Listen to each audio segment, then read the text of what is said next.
Welcome welcome welcome cook with নাসিমাতে সবাইকে আবারও একবার ওয়েলকাম। প্রতিদিনের মতো আজকেরও চলে এলাম দারুণ মজাদার একটি রেসিপি নিয়ে আপনাদের সামনে। আজকের করে দেখাবো তরমুজের পুডিং রেসিপি। কোনো রকম কোনো আগার আগার পাউডার ব্যবহার করব না বা জিলেটিনও ব্যবহার করব না।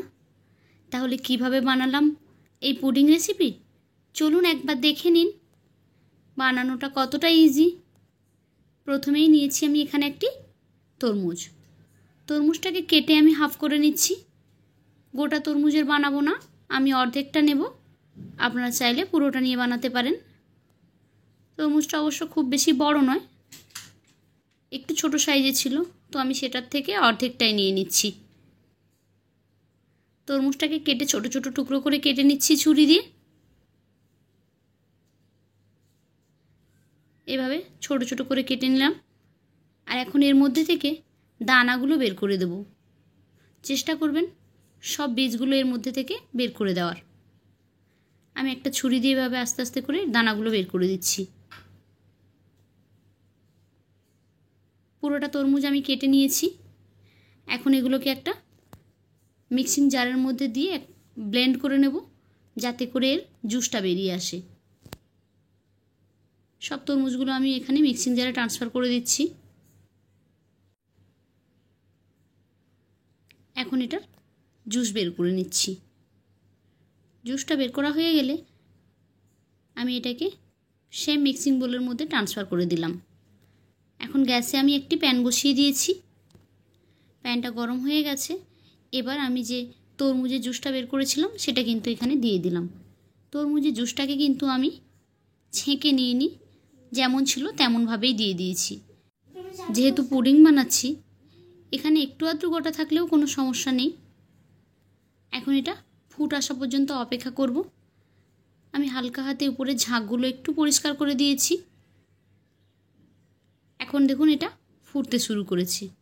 এর মধ্যে আমি দিয়ে দিলাম পরিমাণ মতো চিনি। মিষ্টিটা আপনাদের পছন্দ অনুযায়ী দিয়ে নেবেন। আমি এখানে 1/4 কাপ চিনি দিয়েছি।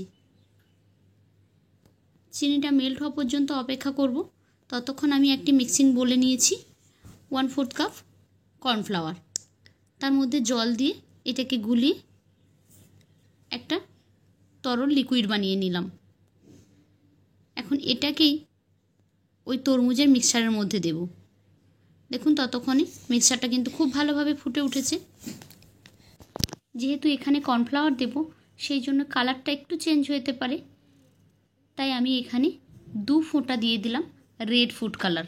এটা কিন্তু একেবারেই অপশনাল, এমনিতেই একটা কালার আসে, আরও একটু বেশি সুন্দর রেড কালার দেখানোর জন্য আমি এখানে কিন্তু একটু রেড কালার ইউজ করলাম। আপনারা এটা নাও করতে পারেন। এখন দিয়ে দিলাম কর্নফ্লাওয়ারের মিক্সচারটা। এবারে কন্টিনিউ কিন্তু স্প্যাচুলা দিয়ে নাড়াচাড়া করে যেতে হবে।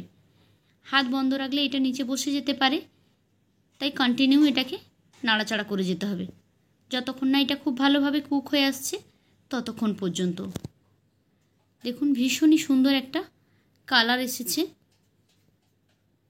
মিক্সচারটাতে। এটাকে আমি খুব ভালোভাবে ফুটিয়ে নিলাম 2-3 মিনিট ধরে। দেখুন এখন এটা জেলি তৈরির জন্য বা পুডিং বসানোর জন্য একেবারেই রেডি হয়ে গেছে।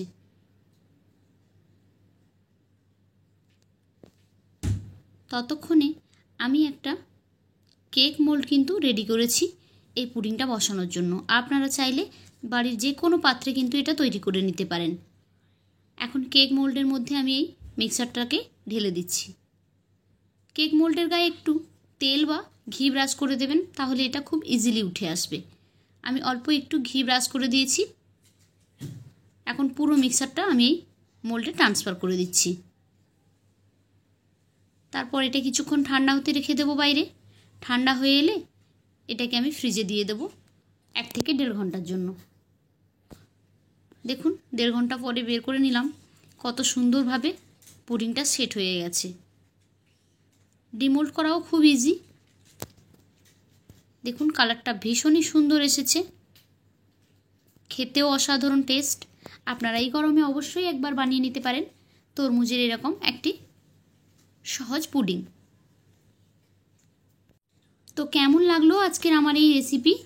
যদি ভালো লেগে থাকে তাহলে লাইক, কমেন্ট অ্যান্ড শেয়ার করবেন। আর এমনই সহজ সরল রেসিপি পেতে আমার চ্যানেলটিকে সাবস্ক্রাইব করে বেল আইকনে ক্লিক করে নোটিফিকেশান অন করে দেবেন। তাহলে যখনই আমি কোনো নতুন ভিডিও আপলোড করব সেই ভিডিওর নোটিফিকেশান পৌঁছে যাবে সবার আগেই আপনাদের ফোনে। তো আজকের মতো এই পর্যন্তই। ফিরে আসবো আগামীকাল নতুন আরও একটি ভিডিও নিয়ে। ততক্ষণ সবাই ভালো থাকুন। টাটা।